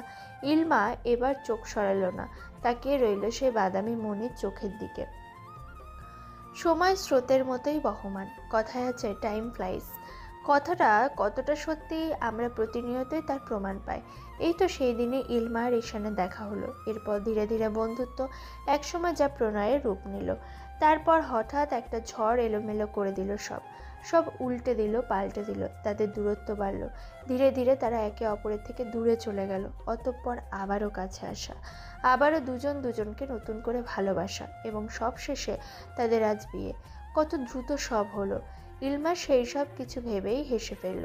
সে এখন নিজের ঘরের আয়নার সামনে বসে আছে, পরনে লাল বেনারসি শাড়ি, কানে ঝুমকো, কপালে টিকলি, চুলগুলো ছেড়ে রেখেছে, মাথায় লাল দোপাট্টা, মুখে হালকা সাজ। বেশ মানিয়েছে মেয়েটাকে। সে সুন্দর, তুলনামূলক বেশি সুন্দর। তাকে সাজিয়ে তার বান্ধবীরা কেবল বাইরে গিয়েছে। পরক্ষণেই সে হইচইয়ের আওয়াজ পেল, বর এসেছে, বর এসেছে। হুট করে হৃদস্পন্দন বেড়ে গেল, মাত্রা ছাড়িয়ে গেল। হুট করে কেমন অদ্ভুত অনুভূতি হচ্ছে। তার বিয়ে আজ, সত্যি আজ তার বিয়ে। কেমন মনে হচ্ছে সব কি স্বপ্ন। এখনই অ্যালার্ম বাজবে আর তার ঘুম ভেঙে যাবে, এমন স্বপ্ন। সব কেমন অদ্ভুত অদ্ভুত লাগছে। এত সুন্দর স্বপ্ন সে আগে দেখেনি। পরক্ষণে নিজের মনে হাসলো, এটা স্বপ্ন নয়, এটা বাস্তব। আজ তার বিয়ে, সত্যি আজ তার বিয়ে। ঈশানের সাথে আজ তার বিয়ে। ইলমা আর সেতে চাইল। প্রতিবিম্বে নিজেকে দেখে স্মিত হাসল, প্রশান্তির হাসি, ভালো লাগার হাসি, তৃপ্তির হাসি। তন্মধ্যেই মায়ের ডাক শুনল সে।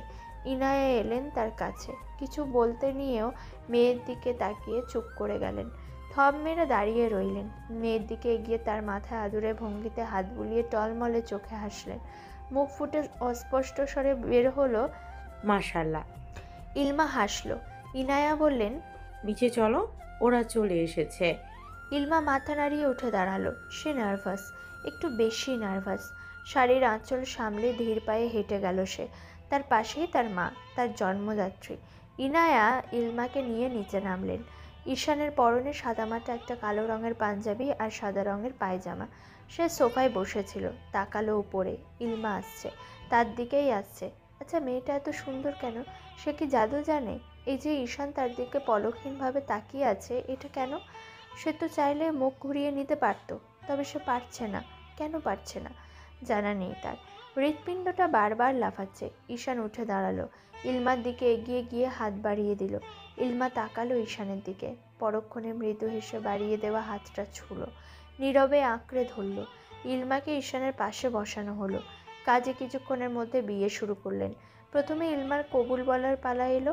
ইলমা মা বাবার দিকে একবার তাকালো, এরপর ধীর গলায় থেমে পরপর 3 বার কবুল বলল। কবুল কবুল কবুল। আলহামদুলিল্লাহ ধ্বনিতে চারপাশ মুখরিত হলো। এরপর ঈশানের কবুল বলার পালা এলো। সে তাকালো একবার ইলমার দিকে। কবুল বললেই তারা পুরোপুরি বিবাহ বন্ধনে আবদ্ধ হবে, মেয়েটা তার স্ত্রী হবে ভেবে স্মিত হাসল সে। আলহামদুলিল্লাহ কবুল, আলহামদুলিল্লাহ কবুল, আলহামদুলিল্লাহ কবুল। আলহামদুলিল্লাহ ধ্বনিতে দ্বিতীয়বারের মতো চারপাশ মুখরিত হলো।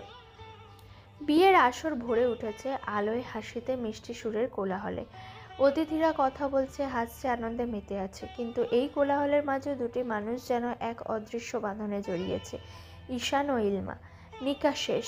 কাবিনের কাগজে সই করে দেওয়ার পর থেকে সব যেন আরও বেশি বাস্তব মনে হচ্ছে। এতদিন যা শুধু স্বপ্ন ছিল তা আজ সত্যি। ইলমা একপাশে বসে আছে, লাল বেনারসিতে ঢাকা এক অপূর্ব সৌন্দর্য। মাথার ঘোমটা সামান্য সরিয়ে নিচু চোখে বসে আছে সে। পাশে তার বান্ধবীরা ফিসফিস করছে, হাসাহাসি করছে, আর মাঝে মাঝে ঈশানের দিকে তাকিয়ে কি যেন বলছে। ঈশান আজ অবাক, সে কি সত্যি ইলমার বর? এই মেয়েটা যাকে দেখে তার হৃদস্পন্দন বেড়ে যায়, যে চোখ তুলে তাকালে তার নিঃশ্বাস আটকে যায়, সে আজ থেকে তার। এই ভাবনাটাই যেন তাকে ঘোরের মধ্যে রেখেছে। তখনই ফায়াজ হঠাৎ কানের কাছে এসে বলল, ভাইয়া, এখন একটু লাজুক লাজুক ভাব দেখান, লোকে কি বলবে? ঈশান হেসে ফেলল। চুপ করো তো, তুমিও না। এখন ঘোমটা তোলার পালা। ইলমার সামনে ঈশান বসেছে। তার মা চাচিরা সবাই বললেন ইলমার ঘোমটা সরাতে। ঈশান তাকালো ইলমার দিকে, হাত বাড়িয়ে ইলমার থুতনি পর্যন্ত ঠেকিয়ে রাখা ঘোমটা দু হাতে সরালো। 2 হাত বাড়িয়ে দিল ইলমার দিকে। ইলমার চোখ তুলে তাকালো একবার, বাড়িয়ে দেওয়া হাত দুটো ধরলো। ঈশান হেসে ইলমার হাত ধরেই তার কপালে চুমু খেলো। তখনই আশেপাশে হইচইয়ের শব্দ এলো। ঈশান আরও একটা কাজ করলো, ধরে রাখা ইলমার হাত দুটো চুমু খেলো। হইচইয়ের আওয়াজ আরও বাড়ল। ইলমা লজ্জা পেয়ে হাসল। কপালে রক্তাভ রং ধারণ করলো লাজে। বুক কাঁপলো। ইনায়া আর আফরোজা পাশাপাশি দাঁড়িয়েছিলেন। আফরোজা বললেন, ছেলে মেয়ে দুটোকে কি মানিয়েছে না ভাবি? একদম ভাবি, ওরা ভালো থাকুক শুধু, তাহলেই হলো। ইনশাআল্লাহ ভাবি, আমি নিজের সর্বোচ্চ চেষ্টা করব এলমাকে দেখে রাখার। আমার কোনো মেয়ে নেই, ঈশানের বাবা মারা গেছে অনেক বছর। ঈশান ছাড়া আর কোনো ছেলে মেয়ে আমার নেই। আমার অনেক ইচ্ছা ছিল একজন মেয়ের, অবশেষে নিজের একজন মেয়ে পেলাম। ইনায়া হাসলেন কিঞ্চিত, কৃতজ্ঞবোধ করলেন আফরোজার প্রতি। তিনি বললেন, আমার মেয়েটাকে দেখে রাখবেন ভাবি, নিজের মেয়েকে নিজের মতন শিখিয়ে পড়ে নেবেন। ইলমা ভালো মেয়ে, আপনার সাথে মিশে যেতে সময় লাগবে না। নিশ্চিন্তে থাকেন ভাবি, এলমাকে যখন একবার আমার মেয়ে বলেছি, সে আমার মেয়েই। নিজের মেয়ে ঠিকঠাক দেখাশোনা তো আমি করবই। কিছুক্ষণ পর বিদায়ের সময় ঘনিয়ে এলো। বাড়ির সবাই তখন আবেগে আপ্লুত। ইনায়া ইলমাকে তাকে বুকে জড়িয়ে ধরে ফুপিয়ে কেঁদে উঠলেন। ইলমা নিজেকে সামলালো, হাসলো খানিকটা নিঃশব্দে, মায়ের মাথায় হাত বুলিয়ে দিল। ফায়াজ এসে বোনকে জড়িয়ে ধরলো, দাঁড়িয়ে তার কাঁধে সেভাবেই মুখ গুজে রইল। পিঠ একটু পরপর মৃদু কেঁপে উঠছে। ছেলেটা কি কাঁদছে বোধ হয়। ইলমার কেন যেন কান্না পেল না। খুব ভালো একটা অনুভূতি অনুভব করলো। তার বাড়ির লোকেরা তাকে কতটা ভালোবাসে। ইলমা আবারও হাসলো। ইস্তিয়াক এসে দাঁড়ালেন তার পাশে। ইলমা চোখ তুলে তাকালো। বাবার চোখ অমন লাল কেন? কান্না পাচ্ছে নাকি বাবার? বাবা কান্না করার মতন ব্যক্তি নন। বাবাদের কাঁদতে নেই, তারা নিজেদের কষ্ট চাপা দিতে জানেন হাসি মুখে। ইলমা বাবার মুখের দিকে তাকিয়ে হালকা হাসলো, বাবাকে জড়িয়ে ধরলো সকল জড়তা কাটিয়ে। বিড়বিড় করে বলল, থ্যাংক ইউ বাবা, thank you for every single, thank you had done for me. ফুলসজ্জিত বিছানায় বসে আছে ইলমা। ঘরটা ঈশানের, বড্ড গোছানো রুমটা। ঈশান খুব শৌখিন ব্যক্তি। সে হাসল। দরজা খোলার শব্দ হলো তখন। ঈশান এসেছে। নিজেকে গুটিয়ে বসলো ইলমা, বুক কাঁপলো খানিক। ঈশান দরজা লাগালো, এগিয়ে এসে বলল, ফ্রেশ হয়ে নাও। ইলমা মাথা নাড়ল, বলল, আমার জামা কাপড়।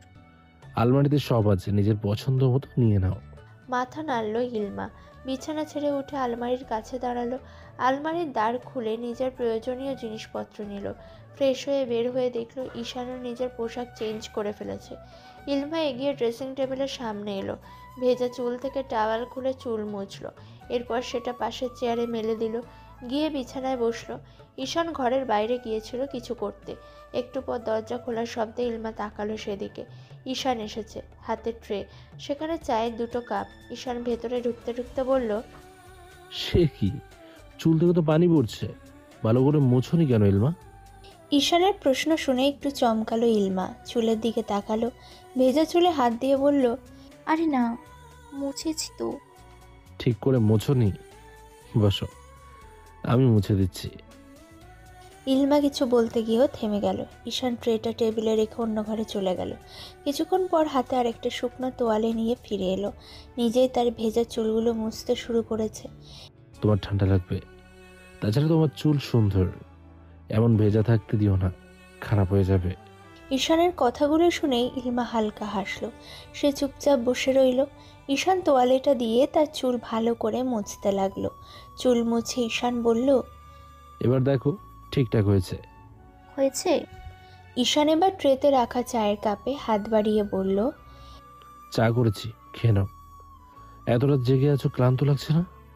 ইলমা চায়ের কাপ হাতে নিয়ে ঈশানের দিকে তাকালো, মুখে হাসি ফুটে উঠল।